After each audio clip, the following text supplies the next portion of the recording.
C'est bon. Donc, c'est un outil extrêmement puissant dans l'accompagnement. C'est c'est un révélateur de la façon dont on fonctionne de façon tout à fait inconsciente. Euh, c'est aussi la source et le creuset des relations très dysfonctionnelles. C'est la source des malentendus, c'est la source des conflits, que ce soit à titre professionnel, que ce soit à titre personnel. C'est un creuset vivant. Alors, on n'entre pas dans le drama, hein, c'est pas, il n'est pas question de dire moi, toi, etc., etc. C'est pas du tout ça. Quand vous allez comprendre qu'en fait, quand on ne sait pas vraiment qui on est, quand on ne sait pas vraiment de quoi nous avons besoin, quand nous ne savons pas vraiment ce que contient notre histoire et les défensives et les défenses qu'on a mises en place, eh bien, on entre dans un jeu, et je vais vous en parler plus en détail, on entre dans un jeu psychologique parce qu'on croit que c'est la seule façon d'interagir au monde, à l'autre, aux autres, hein. Alors, c'est pas toujours volontaire, ça peut parfois être volontaire, hein, et vous allez comprendre pourquoi, mais c'est la plupart du temps totalement inconscient. C'est-à-dire que j'ai pu observer ça dans ma famille, donc je refais la même chose. Euh, J'en ai déduit que je pouvais pas me montrer tel que je suis parce que j'ai tellement peur d'être rejetée, donc je vais essayer de truquer un peu sur qui je suis. Et c'est ça qu'on appelle les jeux psychologiques. Les jeux psychologiques, ce sont des séries d'interactions euh, cachées. Alors, dans les jeux psychologiques, donc on va prendre deux personnes. Il y a ce qui se dit, hein, oralement. Tiens, salut, comment tu vas, etc. Ah, moi j'ai fait ça, t'avais fait ça, etc. Mais t'es allé où? T'es allé faire quoi, etc. Donc ça, c'est la partie visible. Euh, et les jeux psychologiques ne s'entendent pas, ne se voient pas a priori. Il faut vraiment tendre l'oreille et vraiment avoir une écoute aguerrie pour repérer que là, il y a un interlocuteur qui est dans un jeu psychologique, dans sa façon de parler, dans sa façon de s'adresser aux autres. Donc, on dit que les jeux psychologiques sont implicites. D'accord? À titre d'exemple, si j'ai pas envie de parler à une personne et que je lui parle quand même, implicitement dans le ton de ma voix, implicitement dans la façon dont je vais m'adresser à l'autre, ça veut dire j'ai pas envie de te parler, mais je te parle quand même, hein. Bon, tout ça n'est pas très grave, on a le droit de dire non. Mais ça a une influence sur les relations personnelles, les relations intimes, les relations professionnelles, euh, euh, dans toutes les sphères de notre vie, en fait, hein. Et puis, des relations difficiles par rapport à soi aussi, hein, parce que je ne sais pas trop où je vais. Et je ne me rends pas compte, en fait, que j'ai mis en place un jeu psychologique. Donc, c'est tout ce qui se produit à l'intérieur. D'accord? Et dans l'analyse transactionnelle, donc qui est ce thème très très intéressant, hein, c'est l'analyse des transactions entre les personnes, hein, des interactions et la façon d'interagir. Il y a quatre mythes, d'accord? Quatre mythes. Le premier mythe, quand on entre dans un jeu, c'est j'ai le pouvoir de rendre l'autre ou les autres heureux.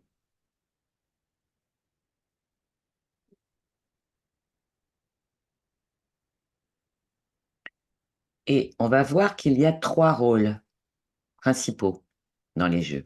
Vous avez déjà entendu parler du fameux triangle de Karpman, la victime, le sauveur et le bourreau, enfin on appelle ça le bourreau, le persécuteur, comme vous voulez. D'accord? Donc là, quand je suis dans ce mythe, hein, dans cette illusion, parce que j'ose pas me montrer tel que je suis, Donc, euh, et ça concerne beaucoup les accompagnants, hein. C'est un gros, gros travail à faire sur soi, hein, parce que à l'origine des accompagnants, c'est quand même d'être sauveur quelque part. Sauf que ça marche pas. Et si on s'en aperçoit pas suffisamment vite, si on travaille pas sur soi, c'est le burn-out assuré, hein. Donc, le mythe, c'est j'ai le pouvoir de rendre les autres heureux. Donc, entre parenthèses, c'est le sauveur en recherche d'une victime.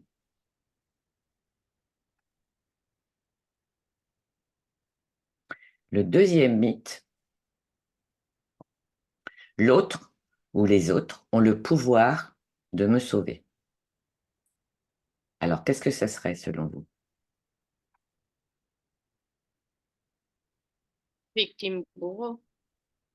C'est la victime en attente d'un sauveur. Ouais, oui, ah oui, ah oui. Ce sont des mythes, hein, c'est vraiment, et ce sont des choses communément partagées, hein. Elles sont inconscientes de toute façon, donc ça sert à rien d'aller chercher les bâtons. C'est tout à fait inconscient.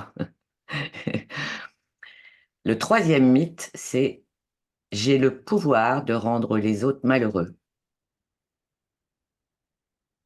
Donc là, on a un bourreau en recherche d'une victime qui a besoin d'être sauvé. Et le quatrième mythe, les autres ont le pouvoir de me rendre malheureux. Donc c'est la victime qui cherche son Un bourreau. persécuteur. D'accord? Voilà. Donc, on va dire, ah oui, c'est pas très rigolo tout ça. C'est pas le fait que ce soit pas très rigolo, c'est une façon d'interagir au monde.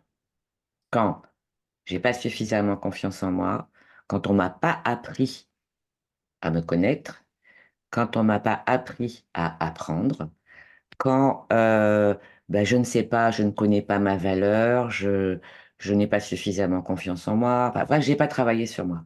Donc, c'est vraiment une béquille, les jeux psychologiques. Bon. Et c'est intéressant aussi, parallèlement, de regarder les dégâts que ça peut provoquer. D'accord? Et une chose aussi qui est très intéressante, c'est de savoir que nous sommes tous et toutes entrés dans un de ces jeux. Parce que ça dépend du contexte, ça dépend des circonstances, ça dépend de l'enjeu dans la relation, ça dépend ben, de la façon dont je me suis réveillée ce matin. Ça dépend de mon interlocuteur aussi, hein. Je vais peut-être me comporter en bourreau dans ma vie professionnelle et puis à la maison, je serai plutôt victime. D'accord? Donc c'est important et intéressant de regarder ça vraiment comme des béquilles. L'idée étant de ne pas y rester ad vitam aeternam. Parce qu'à un moment donné, c'est rempli de conséquences. Et de garder à l'esprit que si on entre dans un rôle, eh bien, c'est intermittent. C'est-à-dire que je vais faire les trois rôles à un moment donné. Je ne peux pas rester dans un rôle, hein. Quelqu'un qui entre dans un rôle de sauveur, par exemple, et vous allez voir pourquoi, c'est très simple, hein, eh bien, il aura une propension à un moment donné, quand il en aura marre de sauver le monde, bah, à devenir persécuteur. Et puis quand il en aura marre de persécuter parce que, ou de bourrotiser parce qu'il sent que c'est pas juste, etc., bah, il va se transformer en victime. Donc, c'est interchangeable, d'accord? Et c'est ça qui est important à retenir, c'est vraiment en fonction du contexte et en fonction de ce que j'ai à gagner dans l'histoire. OK? Est-ce que vous avez des questions jusque-là? Moi, je veux bien que si ça embête pas, que tu répètes les deux derniers. Oui. Euh, Les J'ai le mythes. pouvoir. Les Ouais. mythes. J'ai le pouvoir de rendre les autres malheureux. Ok. D'accord? Je pense que j'ai ce pouvoir-là. D'accord? Et à l'inverse, bah, les autres ont le pouvoir de me rendre malheureux. Et on voit bien que ce sont des mythes parce qu'on a du pouvoir que sur soi-même, hein. On peut pas, c'est illusoire d'avoir du pouvoir sur les autres. Donc, il est bien évident que la souveraineté, que la confiance et que le libre arbitre se trouvent à l'extérieur de ce triangle. Mais à l'intérieur de ce triangle, c'est là où se produisent les jeux. Alors, euh, moi, j'ai pris le parti aussi, parce que d'un point de vue universel, j'ai pris le parti aussi, lorsque je transmets, que je forme des accompagnants, de les inviter à regarder ce qu'il y a dans une victime, dans une personne qui se met dans la position de victime. Parce que cette personne-là, si elle travaille sur elle, si à un moment donné, ça monte à la conscience, elle se dit, bon, j'en peux plus d'être en relation sur ce mode, voilà, avec toutes les conséquences que ça comporte, eh bien, si elle travaille sur elle, et c'est ce que j'appelle son versant aligné, c'est une bonne personne dans le sens où euh, j'ai constaté que ce sont des personnes à l'origine assez douces, hein, très abordables. Elles sont bienveillantes si elles sont alignées. Elles sont bienveillantes, ce sont des personnes bienveillantes, euh, des personnes généreuses aussi. Euh, Sauf que dans son aspect dysfonctionnel, bah, c'est une personne qui ne veut pas prendre de responsabilité. Hein. C'est là on va voir son versant dysfonctionnel, c'est-à-dire elle a pas travaillé sur elle et elle reproduit toujours les mêmes scénarios, les mêmes situations. Hein, c'est le but d'un jeu psychologique, hein, c'est que ça démarre toujours de la même façon et que ça se termine toujours de la même façon. Hein. On peut anticiper la fin du dialogue et la finalité des jeux. Donc, son penchant aligné, cette victime, si elle travaille sur elle, ce serait vraiment une personne très chouette, bienveillante, douce, proche. Mm.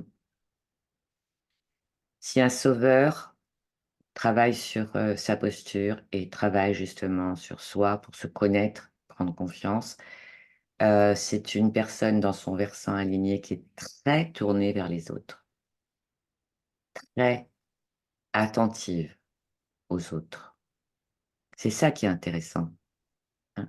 Quand tu prends le temps de creuser, tu t'aperçois qu'il y a énormément de bienveillance si cette personne se débarrasse du syndrome du sauveur. Oui, aussi beaucoup de générosité dans le sauveur, une attention à l'autre, aux autres. Dans son versant dysfonctionnel, c'est une personne qui peut être intrusive, qui va vouloir te sauver à tout prix alors que tu n'as rien demandé. Ah, Emmanuel. Coucou.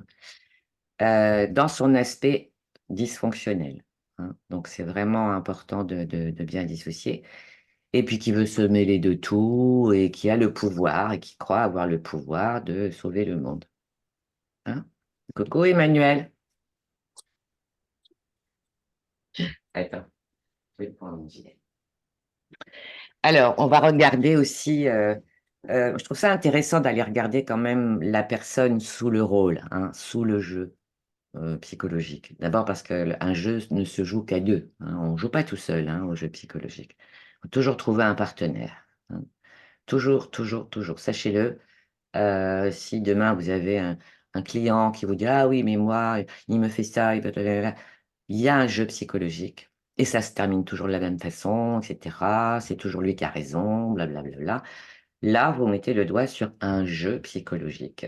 Il y en a de nombreux, hein, ils sont nombreux, il y en a à peu près une quarantaine. Là, ce soir, on va en voir un en profondeur et en détail. C'est intéressant de voir les deux versants, hein, d'accord? Le persécuteur, dans son versant aligné, c'est quelqu'un de très fiable. Parce que n'oubliez pas que dans son versant dysfonctionnel, c'est un contrôlant. Hein. Mais s'il travaille sur lui, ce contrôle va venir de la fiabilité. J'en ai beaucoup vu des contrôlants. Ce sont des comptables géniaux, ce sont des ingénieurs géniaux, parce que, parce ils ont besoin de reconnaissance. C'est pour ça qu'ils sont bourreaux. Donc, une fois qu'ils ont travaillé sur eux et qu'ils se débarrassent de ce côté bourreau, ce sont des personnes très fiables, très dévouées et on peut leur confier des tâches. OK? Et bien évidemment, le persécuteur, le bourreau, s'il est dysfonctionnel, bah, il est autoritaire, il est humiliant, il peut être blessant. Donc, ben, c'est pas bon du tout. Hein? C'est pas très agréable. Est-ce que vous avez des questions à ce stade? Je vous donne la parole si vous voulez. Salut Emmanuel, tu arrives en plein cœur du sujet. Anya, tout va bien? Oui, Oui. hem, moi j'avais entendu parler de ce que tu expliques, mais pas sous ce nom-là. C'était quoi le nom? Bah, le triangle de Karpman, Oui, oui, oui. tout simplement. Oui, oui, je l'ai noté, je l'ai mentionné. On l'appelle le triangle de Karpman, on l'appelle le triangle infernal, on l'appelle, voilà, chacun l'appelle comme il le souhaite. C'est effectivement issu de l'analyse transactionnelle. D'accord? Et dans l'analyse transactionnelle, tu as le triangle, et puis tu as les jeux psychologiques. Après, tu as les états du moi. Bon, et je trouvais intéressant d'aller regarder les jeux, parce je veux dire, on peut pas pointer du doigt les personnes qui entrent dans les jeux, parce que nous sommes tous et toutes, à un moment donné, euh, entrés dans les jeux. C'est juste douloureux parce que ça ne se termine jamais correctement. C'est juste, ça brouille vraiment le relationnel. Hein, c'est comme une buée épaisse, un brouillard épais, et tu sais pas qui est l'autre et tu sais pas qui tu es, en fait, en réalité. C'est très émotionnel aussi, et c'est inconscient. Hein, c'est un moyen d'interagir. Et on croit, et clairement, c'est assez clair à observer, la personne qui réalise ça, qui prend conscience de ça, bah, elle comprend qu'effectivement, c'est quelque chose qui a été mis en place dans une période de vie un peu compliquée, où clairement, bah, il n'y a pas suffisamment de confiance à l'intérieur, il n'y a pas suffisamment de conscience sur ce qui émane de tout ça. Et que donc, c'est comme si on vivait avec des masques, hein, tous, des grosses lunettes noires et des masques. Hein. En tout cas, c'est pas le reflet de qui nous sommes réellement. Anita, je peux te poser une question, mais du coup, on peut aussi Oui. relier ça à, tu sais, les figures d'attachement, en fait, sur lesquelles on a bâti notre sécurité intérieure aussi autour. Exactement. Bah oui, il y a zéro sécurité là à l'intérieur. Tu vois? C'est vraiment un moyen, voilà. C'est un moyen d'interagir quand je n'ai aucun code sur moi. Je ne sais pas ce qui me blesse, je ne sais pas ce qui m'intéresse, je ne sais pas comment demander de la tendresse, je ne sais pas comment demander de l'aide, etc. Donc, je vais partir dans tous les sens. Et là, on va le voir en détail. Hein. Alors, pourquoi on joue? Pourquoi ils existent, ces jeux, à votre avis? Bah, pour obtenir quelque chose, en l'occurrence de l'amour, de la reconnaissance, tout ce dont on a manqué, en fait, en règle générale. Et Oui, du coup, si on ne sait pas le faire, bah, si on se met en posture victime, c'est pour qu'on soit chouchouté. Persécuteur, c'est pour rejouer le même schéma qu'on a nous eu quand on était petit, par exemple. exact. Et Oui, peur, ben, si ma mère était en train de s'alcooliser et que du coup, bah, à chaque fois que je l'aidais, elle me disait ah, bah, toi, tu m'as toujours sauvé, ben, tu vas continuer à perpétuer entre le truc. autres. Oui, c'est exactement ça. On joue parce qu'il y a un bénéfice. Ça, notez-le, il y a un bénéfice. D'accord? Même s'ils ne sont pas très agréables, les explications se trouvent donc dans l'intrapsychique de la personnalité. Hein. C'est ça que propose l'analyse transactionnelle. Ce va-et-vient intérieur et extérieur. Qui suis-je à l'intérieur et c'est comment l'extérieur pour m'y sentir bien? Hein, c'est un va-et-vient permanent qui dit bah, j'ai besoin de cette personne ou qui dit je suis mieux que cette personne ou alors cette personne est mieux que moi. elle sait mieux que moi. Ah, mais j'ai pas le pouvoir d'attirer ce genre de personnes dans ma vie. Et voilà. C'est toujours un va-et-vient de l'intérieur vers l'extérieur et de l'extérieur, l'influence de l'extérieur sur mon intérieur. Et bien évidemment que lorsque nous sommes dans les jeux, enfin, lorsqu'on fait un passage dans les jeux psychologiques, on est complètement à l'extérieur. C'est un manque d'écoute de soi. OK? Donc, les bénéfices sont nombreux. Effectivement, c'est revivre un type de relation expérimentée dans l'enfance. Ça, c'est le premier bénéfice. D'accord? Si j'ai eu un parent persécuteur, inconsciemment, je vais provoquer ça pour revivre, d'accord? Ce sentiment, parce que c'est aussi ce qui m'a construit, c'est constitutif, OK? J'en déduis que ça m'a formé. N'oubliez pas que les parents sont des dieux qui échouent, mais ce sont des dieux, mmh, qui se trompent, mais ce sont des dieux, mmh. On le voit bien en systémie familiale, hein. Les parents sont des dieux pour un enfant, donc ça, c'est important de le retenir, hein. Oui, on se trompe, oui, mais on est là pour ça, en plus, hein. On est là pour ça et nos enfants diront: «Bah, c'est à cause de ma mère et de mon père ou grâce à ma mère ou à mon père». C'est tout ce qui restera, hein. C'est tout ce qui restera. Mais il restera quelque chose. Je te vois pensive, Tecla. J'entends pas. Oui, non, j'écoute, oui, oui, oui, oui. On est là pour ça. Ouais. Tu vois, c'est important de l'accepter, de le prendre, hein. Et l'adolescence sert à tout ça. Ça sert à déblayer tout ça et plus plus elle est, clownesque, plus elle est agitante et mieux c'est. D'accord? Mieux c'est. Parce que des personnes de 50, 60 ans qui ne n'ont toujours pas fait leur crise d'adolescence, c'est un peu pénible, hein. Voilà, rendez-moi mes enfants. Ça, c'est la crise d'adolescence, hein. Donc, les bénéfices, c'est revivre quelque chose vécu dans l'enfance, hein, c'est la Madeleine, d'accord? C'est aussi obtenir des signes de reconnaissance que je n'aurais pas autrement ou dans d'autres situations. Si je fais différemment, je n'obtiendrai pas des signes de reconnaissance dont j'ai besoin.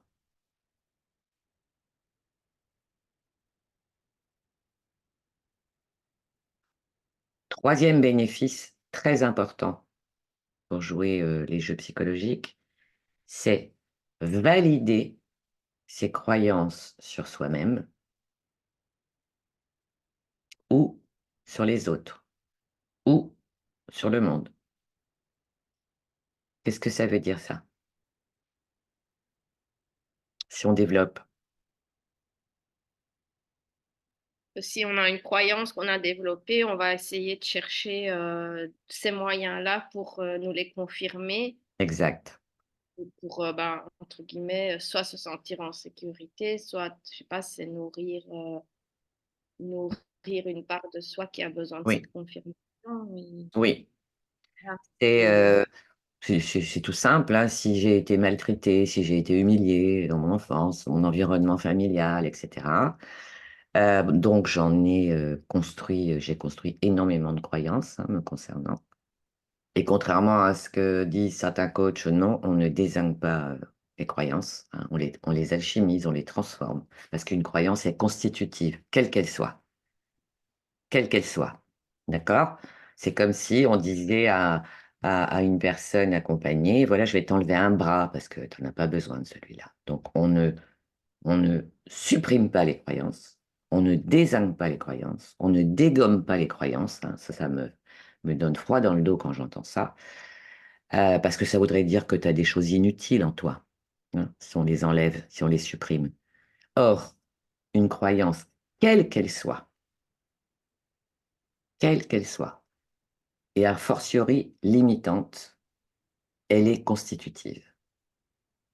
Elle est constitutive. Donc, l'idée, c'est effectivement d'aller regarder à quels endroits de la vie vraiment elle est bloquante, vraiment, et vraiment d'accepter de regarder ça, et d'aller alchimiser, se faire accompagner, d'aller alchimiser une croyance. Hein. Ça se transforme une croyance, ça ne se supprime pas. C'est extrêmement traumatisant pour les patients d'entendre ça, hein. On va supprimer, dégommer la croyance. Bon, bref, je ne vais pas revenir là-dessus, je vais m'énerver encore. Donc, c'est plus mon combat. Euh, oui, c'est valider les croyances sur soi. Décidément, je suis un petit garçon infernal et pas très intéressant. Donc, je vais me mettre dans des situations, dans des jeux psychologiques qui viennent valider ça. OK? Ah, je suis une petite fille trop bavarde, je fais trop de bruit, je suis trop agitée, ou voilà. Oui, ben, je vais me mettre avec un petit radar, là, comme ça, comme on dit, c'est inconscient, mais le subconscient, il fait quand même bien son job, hein. Je vais aller avec mon petit radar dans des groupes ou chez des personnes, parce que je sais que ça va donner raison à ce que me disaient mon père et ma mère. OK? Il faut savoir que l'être humain passe une première partie de sa vie à valider ses croyances parce qu'il a besoin d'avoir raison sur qui il est. Hein. Ça, c'est une première étape. Je vais aller chercher partout la possibilité de me dire: «Ah, bah, tu as raison de ne pas passer à l'action. Tu as raison de ne pas te faire confiance. Regarde ce que tu as fait là. Tu as raison, tu as raison, tu as raison». D'accord? Donc, valider les croyances sur soi et puis se mettre aussi en situation de valider les croyances sur le monde. Hein. Ah, le monde est dangereux. Et comme le monde est dangereux, eh bien, je ne vais voir que les choses dangereuses autour de moi. Ça, c'est une croyance racine. Hein. Le monde est dangereux, elle est communément partagée. Et elle vient de la petite enfance. Hein. Quand ta parent répète attention, attention, mais non, mais là, c'est dangereux, mais non, c'est dangereux de faire du vélo, c'est dangereux de. Et donc, pour l'anecdote, j'ai une amie qui m'a dit pendant très longtemps, j'ai cru que mon prénom, c'était Attention. J'ai cru que je m'appelais Attention. Donc, vous voyez, c'est quand même important. Et effectivement, bah, un petit bout de chou, il va très tôt, il va plus ou moins consciemment, plus ou moins inconsciemment se mettre dans des situations qui valident ça. Et je répète, les parents sont des dieux, hein, jusqu'à un certain âge. Hein. Après, c'est pas raisonnable. La quatrième, pardon, euh, les troisièmes, non, la quatrième, pardon. Valider les mécanismes inconscients. On vient de le voir, d'accord? Les bénéfices, c'est valider tous les mécanismes inconscients. Quand on entre, par exemple, en thérapie ou qu'on se fait accompagner à titre personnel, effectivement, on peut, à un moment donné, de façon très douce et bienveillante, être confronté à ces mécanismes inconscients. Parce que jusque-là, bah, ils avaient besoin d'être validés par l'extérieur et notamment par des situations de jeu psychologique. Hein. Et c'est vrai, un truc très important, c'est avoir raison de croire les choses sur soi. Hein. Avoir raison de croire tout ça. Et c'est très touchy parce que c'est constitutif aussi. Hein. Quand on parle de transformation, c'est tout ça qu'on transforme. Mhm. Donc, de comprendre que le jeu, il est inconscient, qu'il est systémique aussi. Hein. Il rejoue en permanence le système familial, hein, la systémie familiale. Un système bien en place. Donc, là-dedans, on a les systèmes de pensée. euh, et puis, comme tout système, il a une fonction, le système, c'est de perdurer, hein, c'est de se reproduire. Alors l'idée pour une meilleure connaissance de soi ou pour accompagner un client, une personne, c'est pas tellement de plus jouer, mais c'est de se rendre compte que là, à cet instant, bah, je suis rentré dans un jeu psychologique. J'ai pas su gérer la situation. C'est de s'en rendre compte, hein, parce qu'on peut pas transformer quelque chose qu'on n'accepte pas de regarder. C'est vraiment de regarder, d'observer sans se juger, d'accueillir ça, de comprendre qu'effectivement, j'ai un mécanisme à l'intérieur qui a besoin d'être transformé, d'en prendre conscience et après on transforme. Alors, il y a 3 niveaux de jeu et après on va passer à à l'approfondissement d'un jeu. Est-ce que tout va bien jusque-là? OK, super. Coucou Emmanuel, on va dire bonsoir? Ouvre ton micro. Vas-y, mets ton micro. Tu peux sur ton iPhone ou pas? Ah, super. Tu auras le replay, ma belle, hein? Non, merci. Oui, tu auras le replay. Tu es entrée dans le vif du sujet, hein? Oh, super. Sans préalable. Alors, il y a 3 niveaux de jeu. Niveau 1, c'est celui qui est acceptable socialement. OK? Qu'est-ce que ça signifie?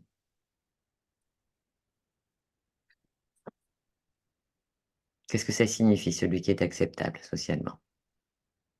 Qu'est-ce qui veut prendre la parole? Ou alors mettre dans le chat. Qu'est-ce qui est acceptable socialement? Ça peut être un couple d'amis, hein, euh, bah, qui se disputent, puis vous êtes là. D'accord? Euh, ou alors, voilà, quelqu'un de la famille.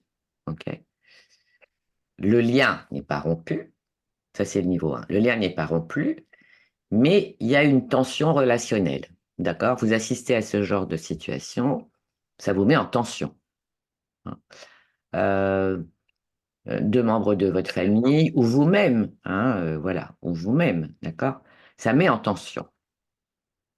On va dire, le lien n'est pas rompu, hein, mais vous êtes touché ou vous sentez que, voilà, c'est quelque chose qui a touché la personne ou vous avez dit quelque chose qui a touché une personne, voilà, ça met en tension. Le niveau 2, on appelle ça, les protagonistes qui jouent à domicile, hein. Donc il y a pas de témoin et il y a des portes qui claquent. Vous connaissez par cœur ce scénario. Peut-être l'avez-vous provoqué vous-même, peut-être l'avez-vous subi, peut-être l'avez-vous observé, mais vous savez que, le même hameçon donne le même poisson. Et c'est comme une impossibilité à faire autrement, hein. C'est pour ça qu'on appelle ça les jeux, parce que c'est vraiment comme des rituels, hein, comme des rituels.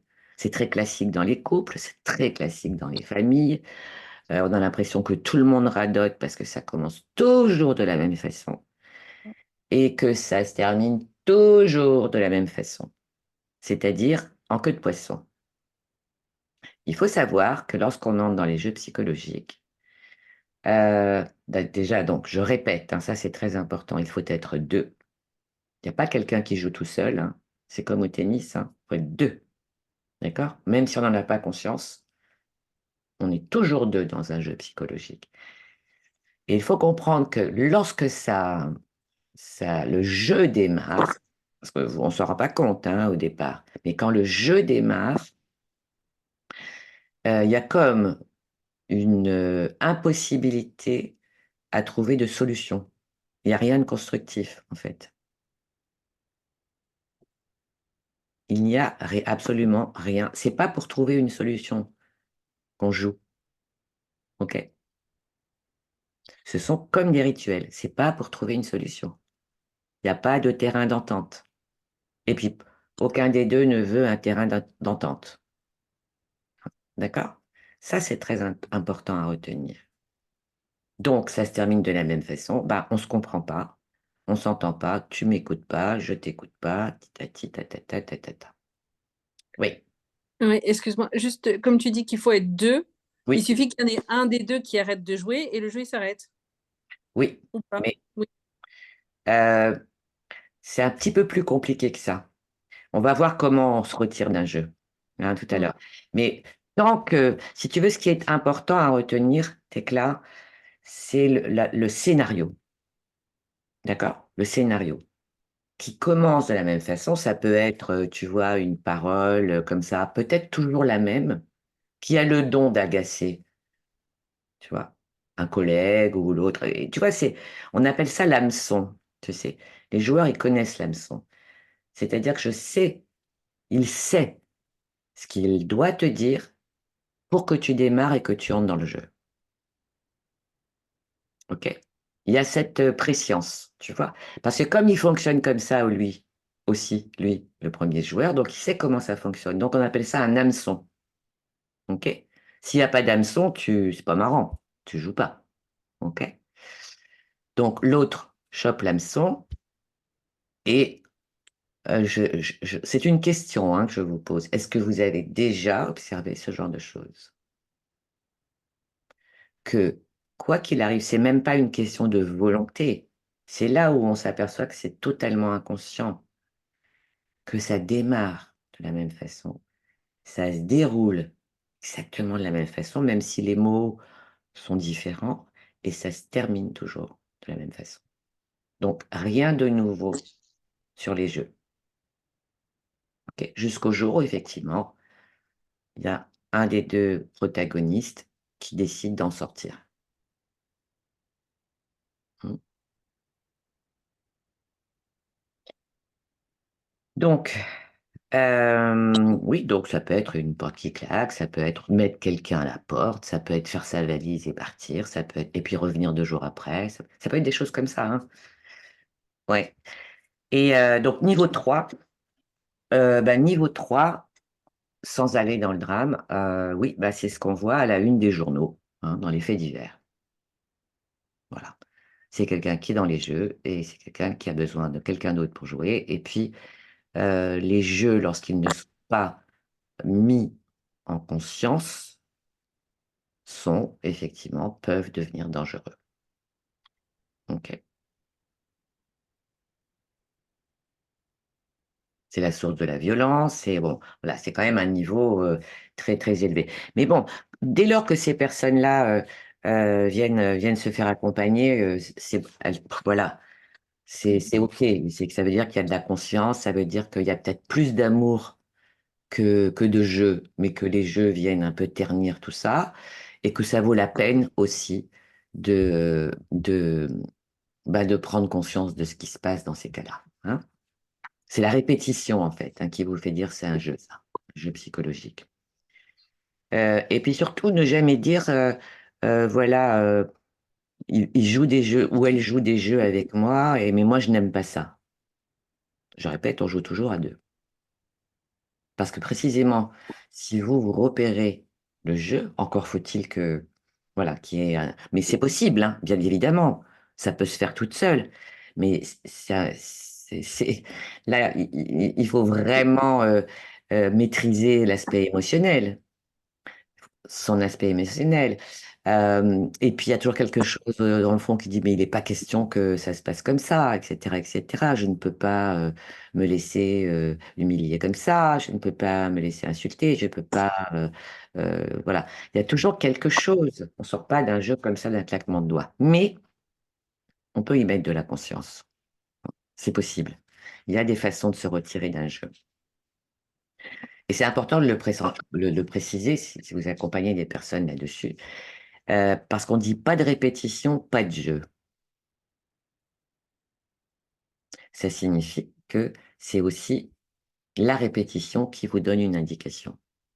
La répétition sur ce que vous vivez, la répétition sur ce que vous avez dit, sur comment ça a démarré, sur ce que l'autre ou les autres vous disent. C'est la répétition qui fabrique le jeu. D'accord? Ça peut arriver une fois de temps en temps, mais ce qu'on appelle les jeux, c'est l'aspect répétitif. OK?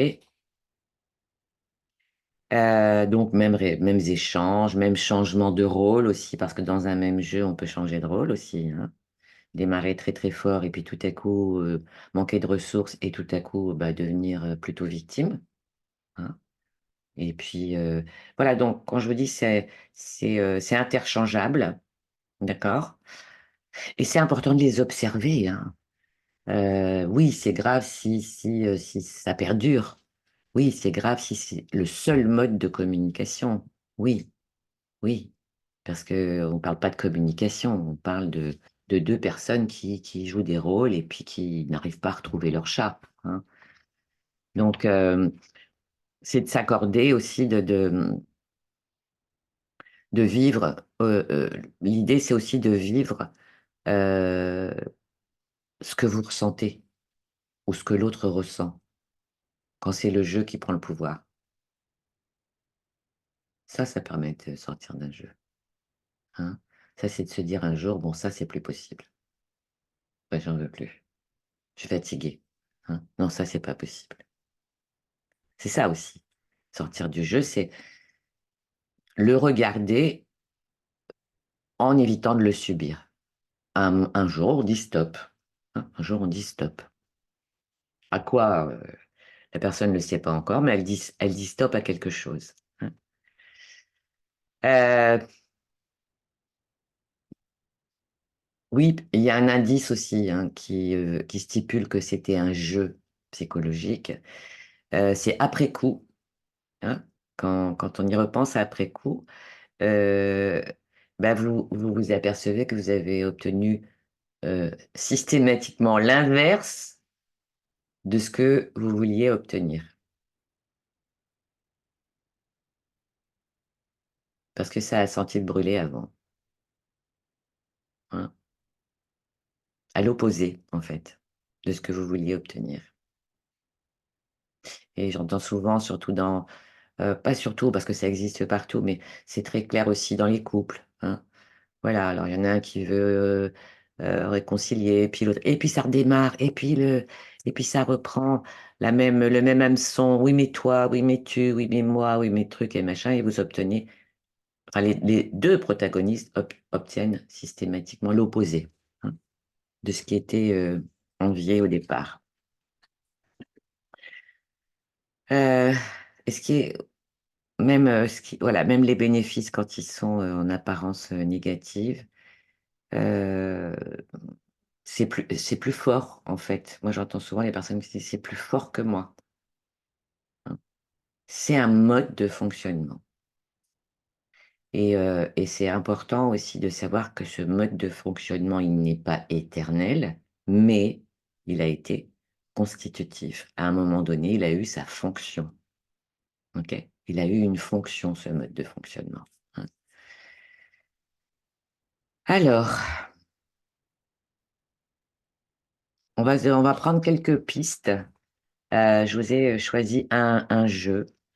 Il y en a plein, hein. On en a recensé à peu près une cinquantaine, mais on va pas les faire tous ce soir, hein. On reste toute la nuit ensemble. Je vais vous donner quelques pistes. Alors on va voir dans une même famille, heu, on va voir, un jeu, le même, dans une famille, hein. Par exemple, un jeu initié par une victime. Il y en a plein, hein. Est-ce que vous en connaissez? Allez, on y va, on va faire brainstorming.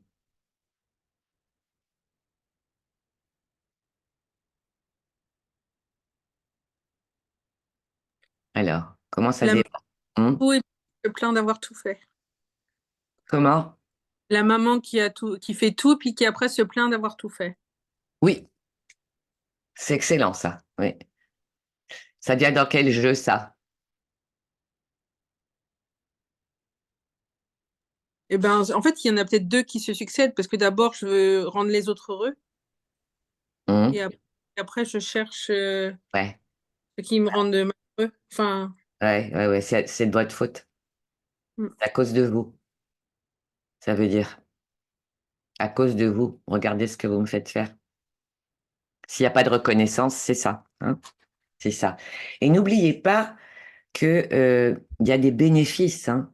Ça, c'est important, faut pas oublier qu'il y a des bénéfices. Qu'est-ce qui se passe là quand, voilà, tu es heureuse, tu fais tout ce que voilà, tout ce que tu as envie de faire et tout ce que tu veux faire pour tes enfants pour les rendre heureux, puis hop, ça switch. Bah, parce que j'attends quelque chose. Qu'est-ce que j'attends? De la reconnaissance. La reconnaissance. Oui, de la gratitude, du merci, merci. L'amour, Mmh, Mais il y a voilà, aussi de l'amour, tout l'estime de soi. simplement. exactement, exactement.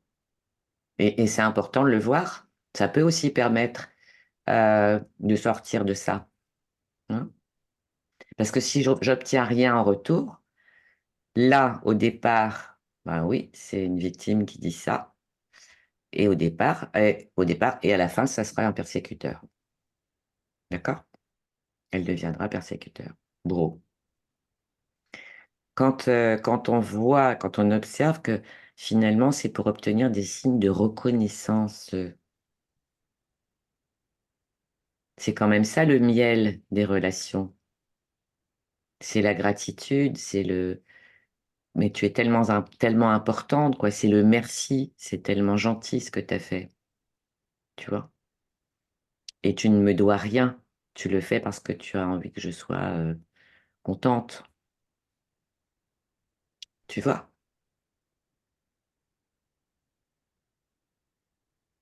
Mmh. Stéphanie, comment ça se passe pour toi?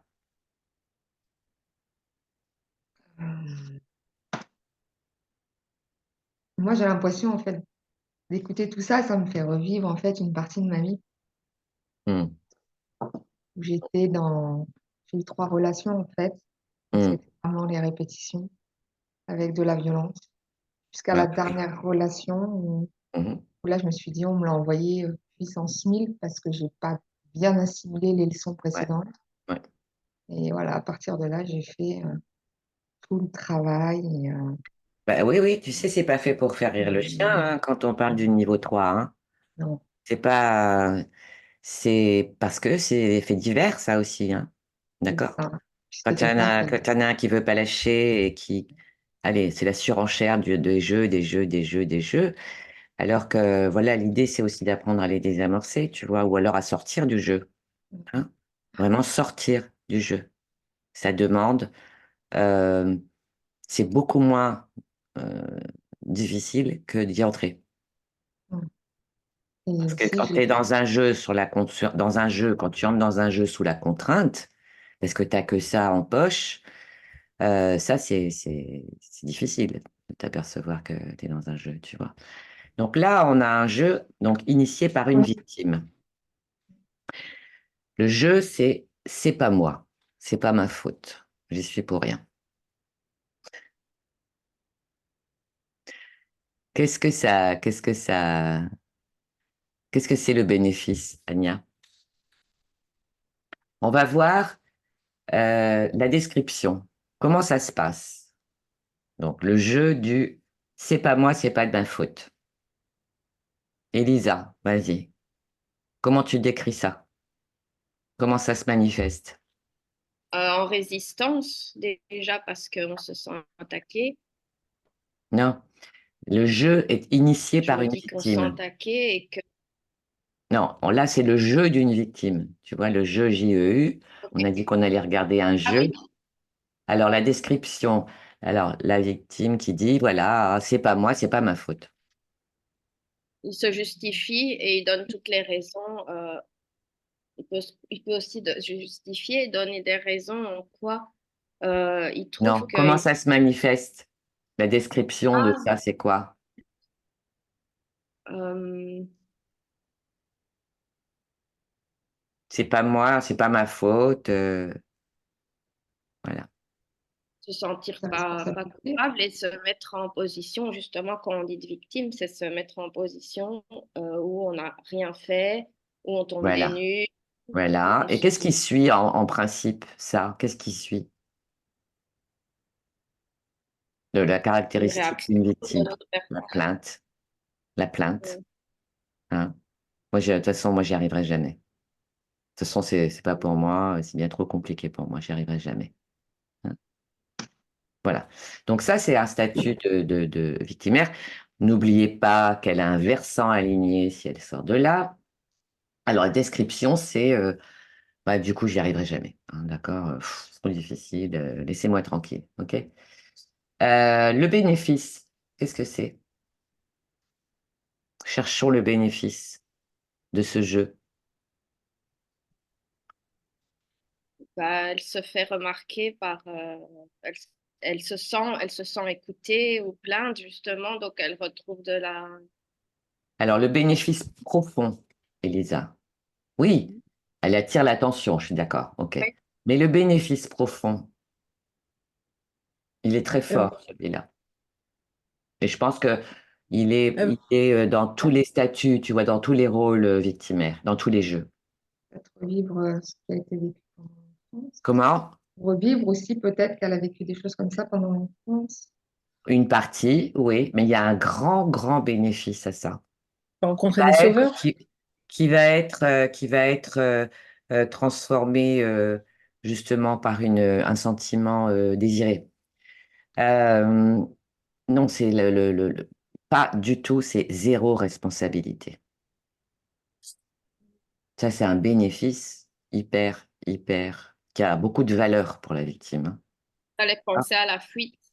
La fuite, oui, c'est une perte de oui, oui, responsabilité. absolument, ouais, ouais. C'est-à-dire tout sauf prendre la responsabilité. Et c'est aussi ce qui fait la victime. Hein, c'est-à-dire que c'est pas elle, c'est la faute des autres, c'est la faute de l'extérieur, c'est la faute du monde, c'est la faute de l'autre. C'est elle, elle n'y peut rien et elle n'a aucun pouvoir. D'accord? Donc bénéfice, c'est zéro responsabilité. Et puis ça doit être délicieux de se plaindre aussi en même temps quand on est écouté. Hein, la plainte est délicieuse. Et, euh, et puis ça a aussi un autre bénéfice, très très inconscient.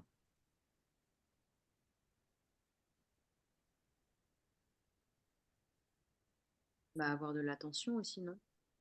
Oui, Où tu et, prends et, de façon et inconsciente à quelqu'un, en fait. oui, Moi, j'existe, en fait, vu que tu n'arrives pas à prendre ta place en faisant des choix, bah, du coup, mhm, de façon différente. oui, oui. Et donc ça lui permet de se Ça mettre. justifie l'immobilité? Oui, et puis comme c'est difficile les responsabilités, c'est important de le comprendre aussi. Hein, si on veut sortir une victime de ce statut qui n'est qu'un statut, hein, on s'identifie à une victime, hein, on n'est jamais vraiment une victime si on le désire. Euh, elle a le pouvoir de masquer sa peur, Ah oui. parce que c'est très difficile dans les environnements qui n'autorisent pas justement la parole, n'autorisent pas un enfant, un petit garçon d'avoir peur, qui n'autorisent pas ça. En tant que victime, je camoufle que j'ai peur. Hein. Je camoufle ça. Je peux camoufler ma peur. Et le jour où une victime apprend à dire j'ai peur, elle a fait 70% du job. Et donc, euh, il y a un sentiment racine très fort chez la position de victime, c'est la culpabilité. Hein. Se sent coupable en même temps de ne pas faire bah, ce qu'elle pourrait faire, mais comme elle n'y est jamais allée, elle n'a jamais contacté son véritable potentiel, n'a jamais contacté ses capacités, parce que si elle les contacte, bah, elle n'aura plus d'excuses, d'accord? Et elle va prendre la responsabilité de ses actes, etc. Et là, elle s'envole. Donc là où ça bloque, c'est qu'il y a, et c'est pour ça que je parle de sentiment racine, c'est qu'il y a énormément de culpabilité.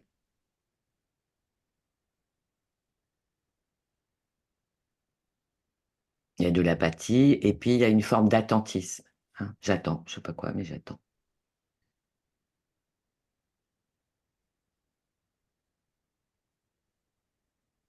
Tout ça parce que j'ai peur. Je n'ose pas dire que j'ai peur. Il y a un sentiment transitoire aussi qui est important dans le statut victimaire. C'est la honte à la fois, hein. C'est quelque chose qui frôle la honte. Euh, et donc forcément, avec tous ces sentiments-là, c'est se dissocier aussi de ses capacités. Ouais, D'accord? mais Anita, parce qu'en Ouais. fait, comme ça, enfin, juste pour là me remémorer, en gros, la honte, on est d'accord que c'est lié plus à soi et la Oui. culpabilité aux actions qu'on pose concrètement. Ok, d'accord. Ah oui. Ben oui. C'est-à-dire que le jour où, voilà, si vous connaissez quelqu'un qui aurait tendance à se plaindre, à reporter la faute sur les autres, etc., sachez que la honte, la culpabilité sont encore plus lourdes. C'est-à-dire que là, la responsabilité, d'accord, c'est juste m'inviter à dire j'ai tellement peur, j'ai tellement peur de, de, de, de me tromper, j'ai tellement peur de décevoir, j'ai tellement peur de ne pas exister. C'est ça. C'est ça qu'il faut dire. Si vous vous sentez parfois, je sais pas, peut-être un peu bloqué, un peu, voilà, et puis les petites voix qui vous disent, ah, mais tu n'y arriveras jamais, etc. Mais faites un saut, un pas de côté, un saut de côté. Dites, mais non, mais en fait, j'ai peur. Ça me fait peur. Et là, déjà, c'est une capacité de dire ça. D'accord? Et c'est un chasse-honte. Moi, j'appelle ça un chasse-honte.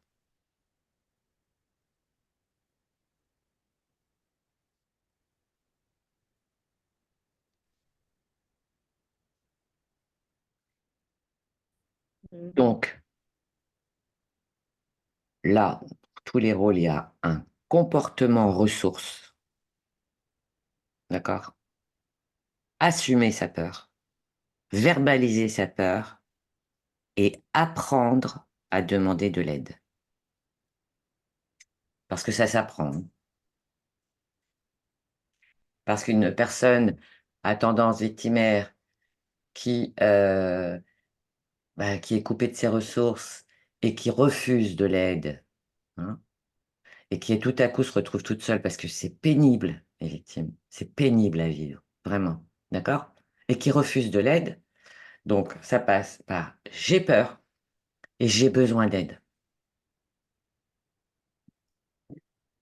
Et arrêter de se plaindre. C'est vraiment ça. Bah oui. Bah oui, c'est un repoussoir, une personne qui se plaint et qui refuse de l'aide. On tourne en rond, hein.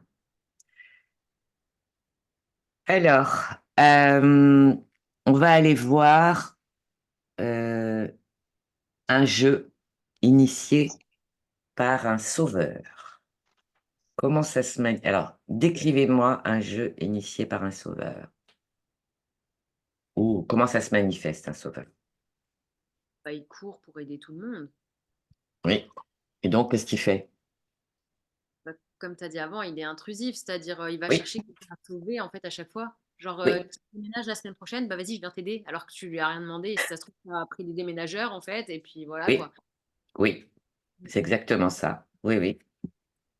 Oui, oui, c'est intrusif. Quoi d'autre dans le descriptif? Comment tu décrirais une personne voilà, qui est dans un jeu? Quel est le jeu, pardon, d'un sauveur? Entre autres, hein, il y en a beaucoup. Ben, savoir que c'est quelqu'un de bien et de bon pour remplir sa dose d'amour-propre et de valeur, je pense. Il y a ce truc de créer, en fait, peut-être aussi de la dépendance, parce que du coup, il y a cette Oui, notion de oui. indispensable. Alors ça c'est le bénéfice. Ouais, ok. Alors la description, c'est intervenir partout, dans les discussions, dans les conflits, les désaccords, sans avoir été convié, qui donne son avis, qui insiste, voilà, et qui veut absolument aider, et en particulier les personnes qui n'ont rien demandé. Donc le bénéfice du sauveur, hein, le premier bénéfice, c'est besoin d'être indispensable en fait. On n'a pas trouvé sa place, hein. n'a pas trouvé sa place et il est dans un des mythes, hein. Il a le pouvoir de changer le monde. Illusion, là, il est dans l'illusion de toute puissance, clairement, hein. Alors, quel serait... Alors oui, le jeu, pardon, le jeu s'appelle J'essaie simplement de t'aider, hein. Il s'appelle comme ça, le jeu, hein. Ah, mais moi, tout ce que je veux, c'est t'aider, hein.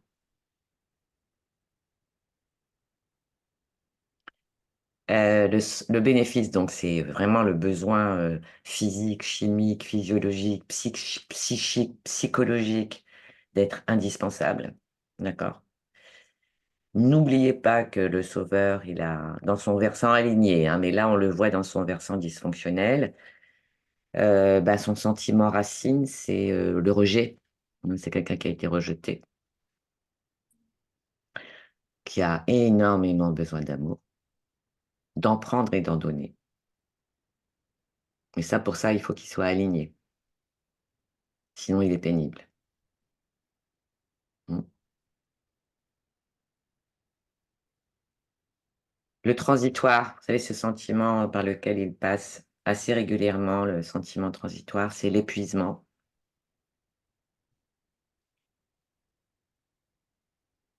Et quoi d'autre, selon vous?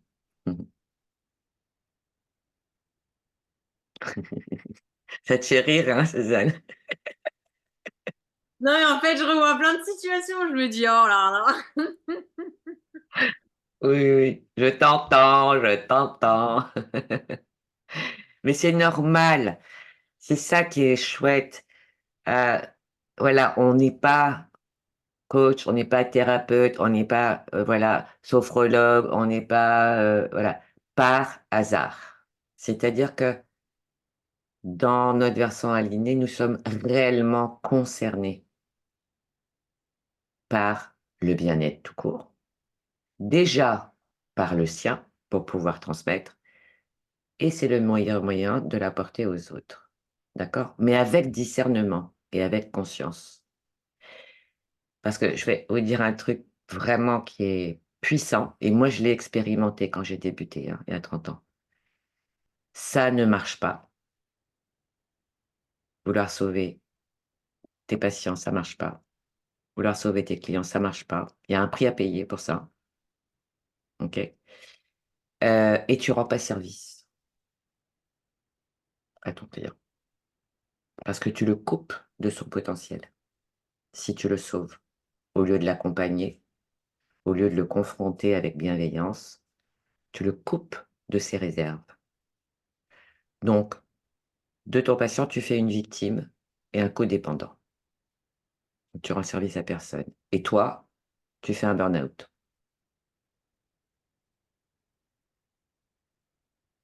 Mais à la base, le sauveur, c'est une personne bienveillante, très tournée vers les autres, c'est vrai. Mais avant, bah, elle a pris soin de se tourner vers elle-même, hein, parce que ça, il se passe rien à l'extérieur, hein. Donc très tournée vers les autres, plutôt généreuse, plutôt bienveillante, plutôt attentive. Donc c'est ça, en fait, hein. Mais si c'est dysfonctionnel, franchement, il n'y a rien de plus pénible qu'un sauveur. D'accord? Alors, transitoire, l'épuisement et la colère. Parce que le sauveur, non seulement on lui a rien demandé, mais il croit qu'on lui doit quelque chose, parce qu'on a voulu l'aider absolument.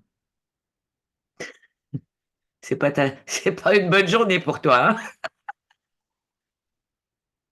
Écoute, ça va, je le vis bien.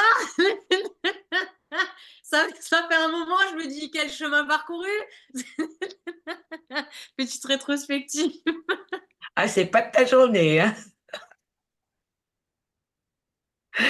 Vaut mieux en rire. Vaut mieux en rire. On est là pour ça aussi, On pour va les autres. toutes se retrouver dans quelque chose, hein. Comment? On va toutes se retrouver dans quelque chose, plus ou Évidemment, moins.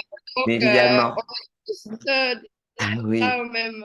Mais tu sais, quand on fait l'atelier vraiment en détail et tout, je le fais assez régulièrement, tu vois, 2, 3 fois par an, mais j'ai des souvenirs de fou rire, parce qu'on va en profondeur, tu vois. Et puis là, ça te fait gling, gling, gling, gling, tu sais, mais Voilà, mais c'était joyeux et vraiment. Et ce qui est intéressant, et c'est Alex qui m'avait dit ça, Alex qui l'avait fait aussi avec nous, il me disait, mais c'est dingue, Anita. Il me dit, oh là là là, j'en vois partout. Il me dit, mon voisin, la nounou de mon fils, ma boulangère, euh, il voyait des jeux partout. Bah, je dis, oui, oui, c'est ça. C'est ça, la bonne nouvelle, c'est que tu vas sortir de là. Et ça, c'est l'alignement, ça, c'est la souveraineté. Voilà.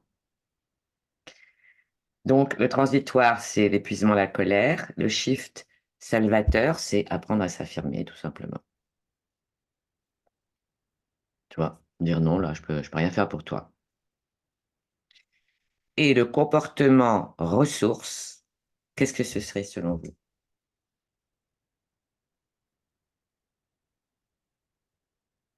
À quoi on verrait un sauveur sauver, vraiment, justement?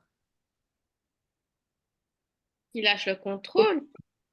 Ouais, De ouais, poser la question si on lui demande vraiment du soutien. exactement. Il est à Voilà. l'écoute, ouais. Quand il attend la demande d'aide, hein. Sinon, il n'y a rien, il ne se passe rien avant. Il attend la demande d'aide et sur laquelle il dira oui ou niet. Ok, je peux pas.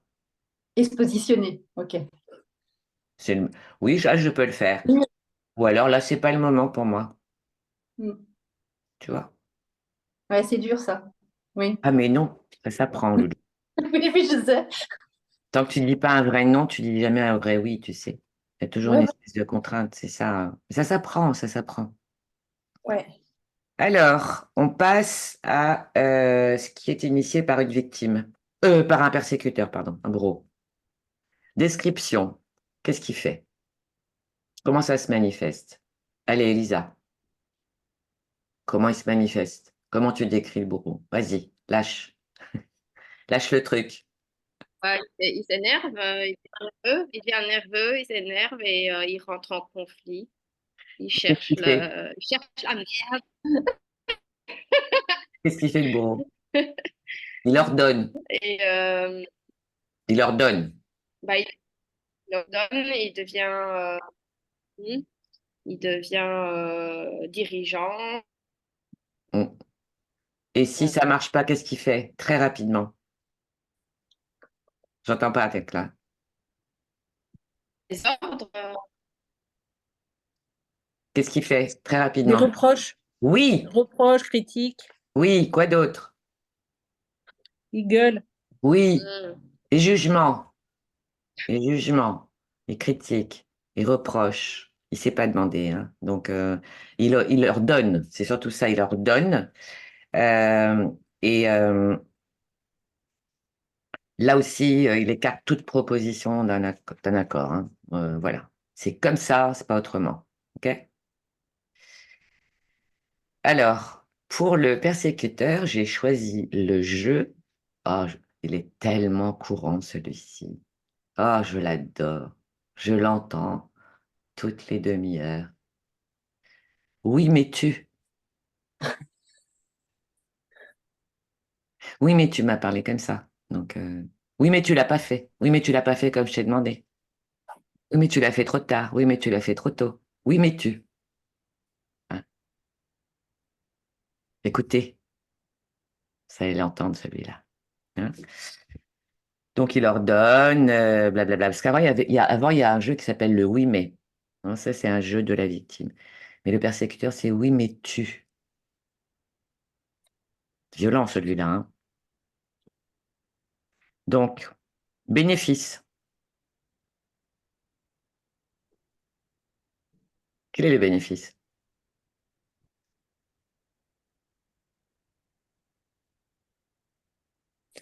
Ne pas se remettre en question.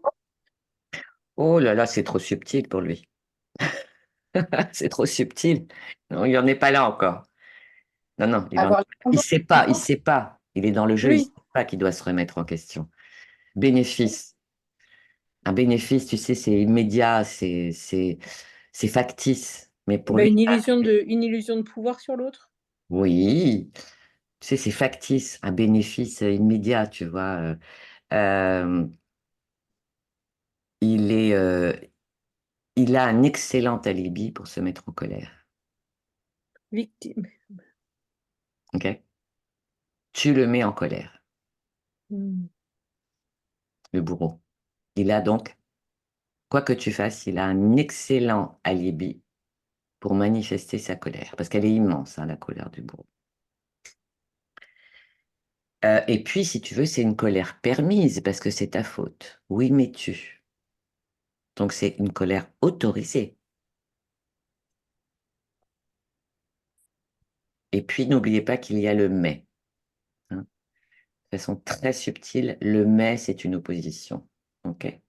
Quand une personne vous dit, oui, mais tu sais, ça veut dire qu'il y a une partie d'elle qui entend et qui est d'accord, puis l'autre en opposition totale. Mais elle n'osera pas le dire. Donc, elle va dire oui, mais. D'accord? Et là, il dit oui, mais tu. Donc, description, il ordonne, il critique, il juge, et blablabla. Bénéfice, colère autorisée. Ok. Tu me donnes l'autorisation de me mettre en colère. Quand tu agis comme ça. Tu vois? Sentiment transitoire, pourtant. Attends, sentiment racine. Qu'est-ce que c'est la racine de tout ça? Besoin de contrôle, tu l'as dit, oui. Quoi d'autre? Qu'est-ce qu'il a comme sentiment racine pour être comme ça? Il n'y a pas de la culpabilité qui serait déniée? Non, c'est une immense, Incompris, c'est une immense insécurité. incompris, Non, c'est une immense insécurité. La racine, le sentiment racine. D'accord?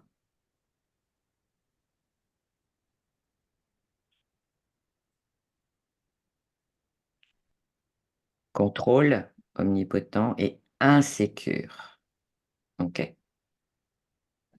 Vous voyez que c'est le transitoire, le sentiment transitoire.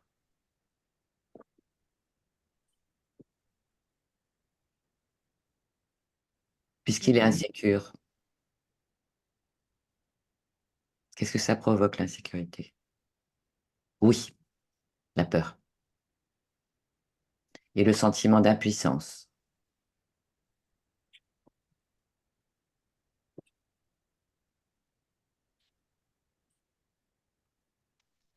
Qu'est-ce que c'est le shift salvateur pour lui?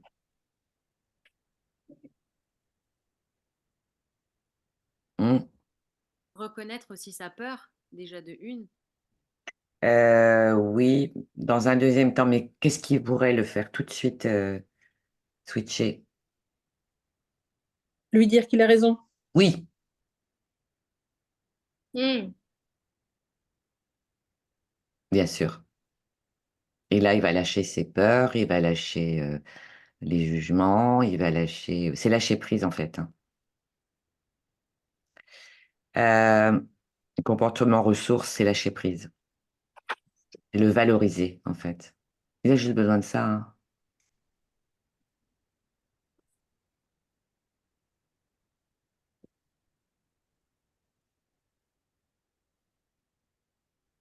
Et là, tu sors du jeu.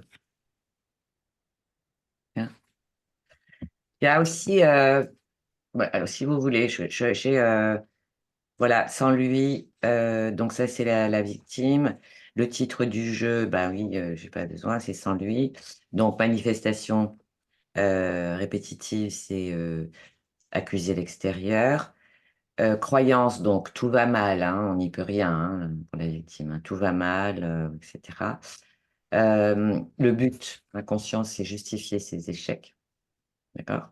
Je pense que c'est toi qui l'as dit, Suzanne. Donc, il y a une parade à ça. Une parade à ça, si vous voyez ce scénario. Oui, c'est vraiment admettre que parfois, ça n'est pas facile. Qu'est-ce que tu comptes faire? OK, ça, c'est une parade. Alors, je ne peux pas vous les dire tous, parce il y en a beaucoup, hein, ils sont nombreux. Titre de, bon, le jeu, voilà, par le sauveur. J'essaie uniquement de vous aider. Hein, ça, c'est le titre du jeu. La manifestation, ben, répétitive et observable, proposer des solutions évidentes à des personnes qui n'ont rien demandé. OK. La croyance du sauveur. Les autres sont bêtes ou ingrats. D'accord? La thèse, hein, c'est la thèse du sauveur, hein. Les autres, voilà, ils sont vraiment ingrats, quoi. Le but inconscient, bah, se déculpabiliser. Et la réponse à un sauveur, alors elle est magnifique. Personnellement, je l'ai utilisée. Je tiens à vérifier que je peux résoudre ce problème toute seule.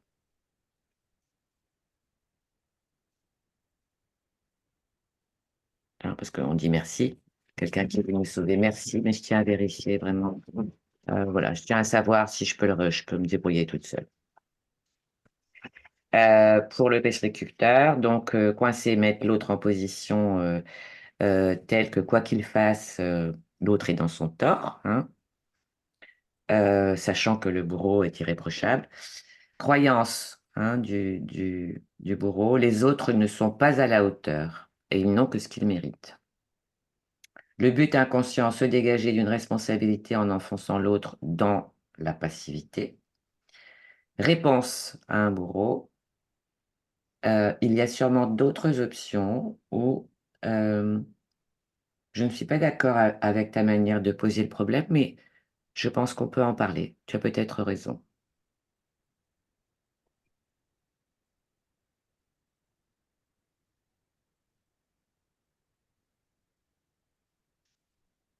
Voilà. Sinon, on peut faire, ouais, il y en a beaucoup, beaucoup plus. À la volée, qu'est-ce que tu connais comme autre jeu? À la volée, il y en a énorme, hein. La jambe de bois, j'ai entendu parler, la jambe de bois. Bah, c'est quelqu'un qui peut pas. Quoique, quoi qu'il se passe, on l'appelle la jambe de bois, hein, c'est le jeu de la jambe de bois.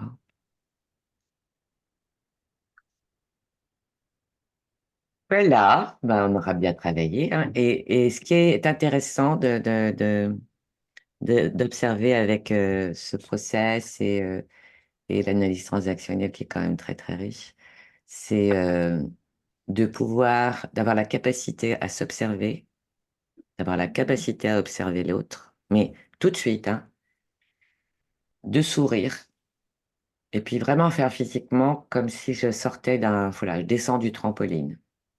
Parce que quoi qu'il arrive, de toute façon, ça ne peut pas bien se terminer sans votre conscience, sans votre intervention, sans votre choix, en fait, parce que c'est un choix, hein.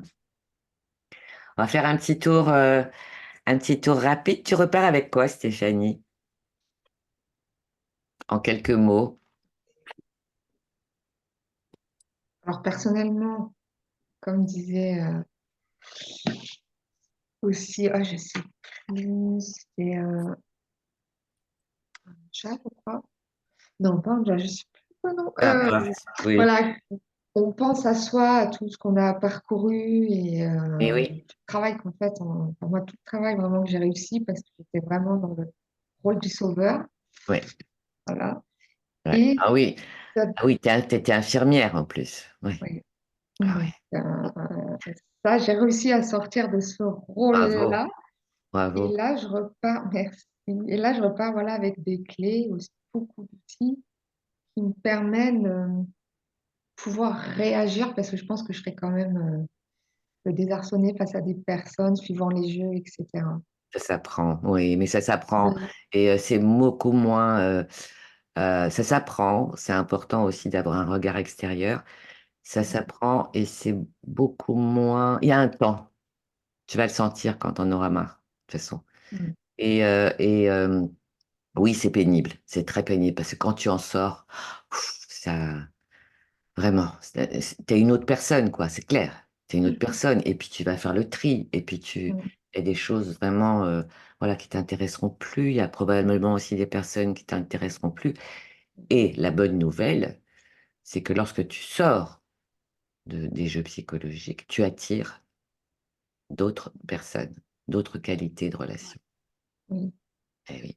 Et ça, j'ai pu le vérifier, le constater. Oui, ouais. tu vois, parce que ça vibre fort, les jeux psychologiques. Ça vibre fort, c'est waouh, il y a des choses où tu n'as plus du tout, c'est même plus un sujet pour toi, tu n'as plus du tout envie d'entrer là-dedans, tu vois. Non. Alors, c'est pas simple. C'est pas que ce soit compliqué d'en sortir, mais ça prend du temps, c'est un entraînement, c'est une intégration, c'est vraiment d'expérimenter. Mais clairement, il y a un avant, un après, hein, quand Ah tu oui. sors voilà.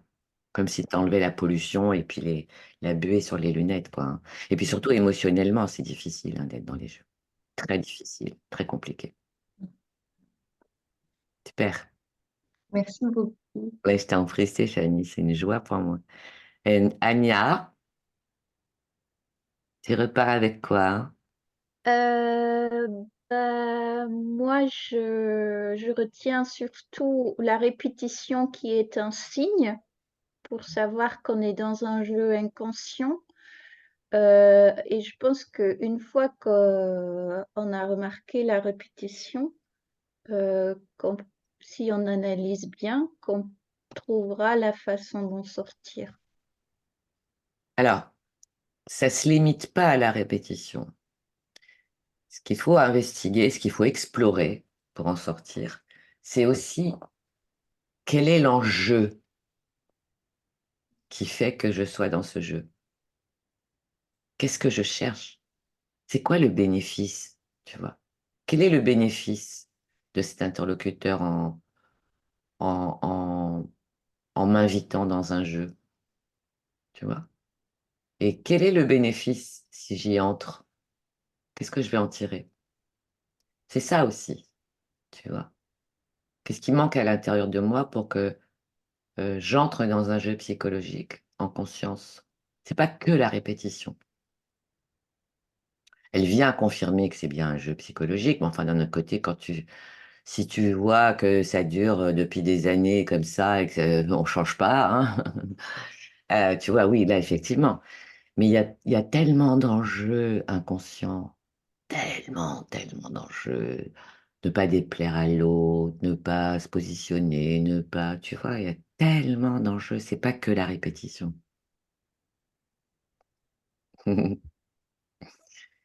Elisa, tu repars avec quoi? Moi, je reviens avec l'observation de nos comportements, de nos pensées. Euh, Ouais.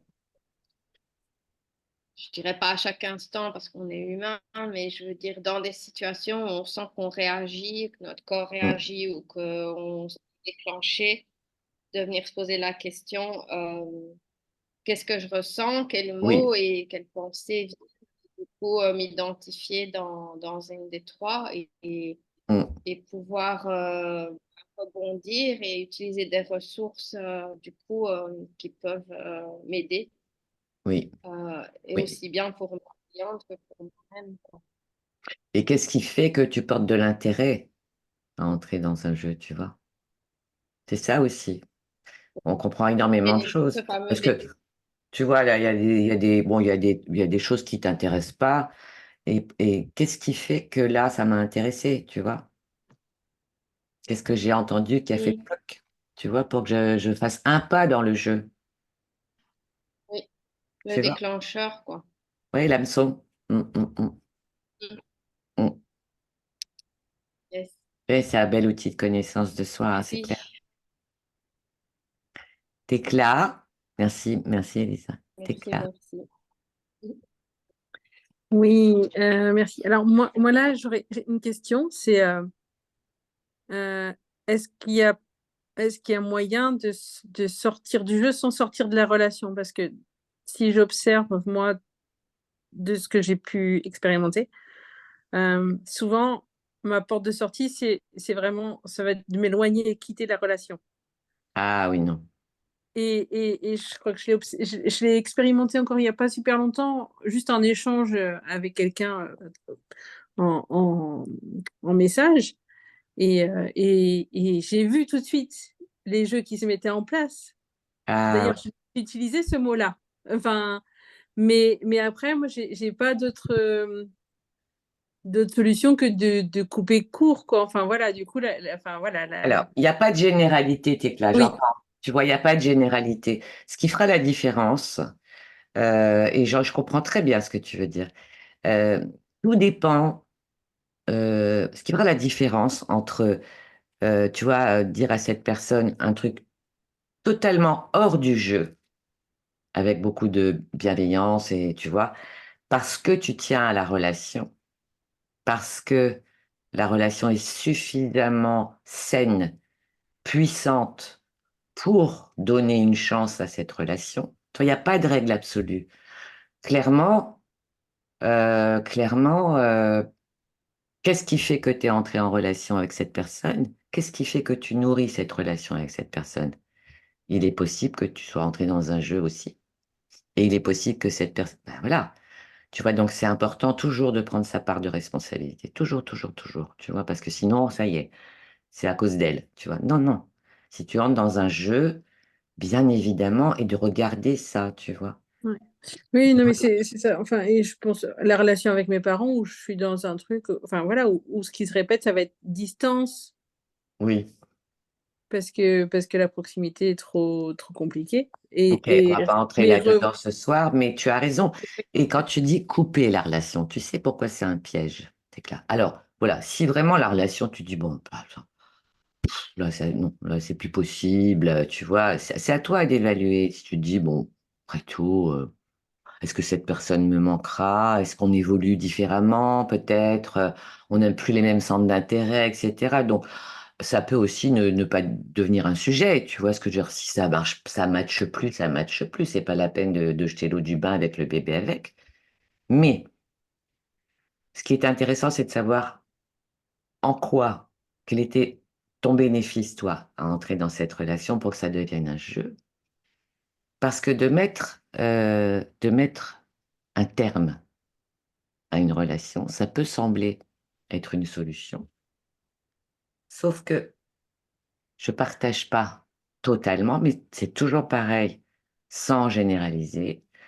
Mettre à la porte une relation ou mettre à la porte une personne, c'est mettre à la porte une partie de la problématique qui t'enquiétine. Tu vois? J'arrive plus à le gérer, c'est ingérable, je le supporte plus, ou je la supporte plus, allez, dehors. Parce que si vraiment tu es au clair avec toi sur le fait de ne plus avoir envie de répondre à un jeu, tu vois, tu peux le dire, très simplement. Tu sais, je tiens à toi, je tiens à notre relation, mais franchement, ce genre de propos, c'est pas pour moi, c'est plus pour moi. Si tu tiens à la relation, bien évidemment. Mm. Et Tu du vois, coup, Tecla? ouais. Et du coup, c'est aussi pouvoir observer effectivement, est-ce que ça se représente dans la vie? Et puis c'est ce que tu évoquais tout à l'heure, Stéphanie, où la Oui, vie, elle resserre, elle resserre, elle resserre, tant qu'on n'a pas. Et c'est donc, ça. ouais, effectivement, peut-être que si ça se resserre plus, c'est qu'il y a quand même des choses qui ont été transformées, quoi. Voilà. Ça, tu vois, il n'y a pas de généralité, tu Mm. vois, Tecla. C'est pas, on va pas entrer dans les cases, hein. C'est pas du tout ma façon de travailler. Ce sont des hypothèses. Et puis, mais je trouve que c'est tellement brutal. C'est une réaction, mettre quelqu'un à la porte. Tu vois? Tu peux même, ouais, tu peux euh, élaguer la relation. Mais enfin, tu vois, mettre une relation à la porte ou dire à quelqu'un c'est terminé et tout, c'est qu'il y a un truc qui est pas, qui cloche, tu vois. Et c'est ça qu'il faut aller regarder en toi. Qu'est-ce qui fait que j'ai envie de tout virer comme ça? Qu'est-ce que c'est cette partie de moi que j'ai pas envie d'aller fouiller? Tu vois? Il y a beaucoup ça dans les couples. Il y a énormément ça. Il m'énerve, il m'agace, il me truc, il machin. Allez, dehors. Et tu mets dehors cette partie de toi qui veut pas se remettre en question, en fait. Tu vois? Dégagez. Et ça, je trouve ça réactif pour que ce soit aligné. Tu vois? Ça, c'est pas une action, c'est une réaction.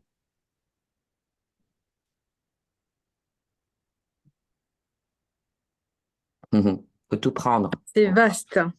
Ouais, il faut tout prendre pour transformer, tu sais, pour bouger. C'est le chemin, il est long, hein. Il est long, le chemin. Merci, Tecla. Suzanne, Merci. tu repars avec quoi? Bah, du coup, moi, je connaissais pour le coup les 4 mythes d'Éric Berne. Je connaissais. Alors, c'est marrant ces jeux-là, tu vois, franchement, je suis jamais allée aussi loin. sur les bénéfices profonds, etc. Donc, j'ai trouvé ça hyper intéressant. Mm.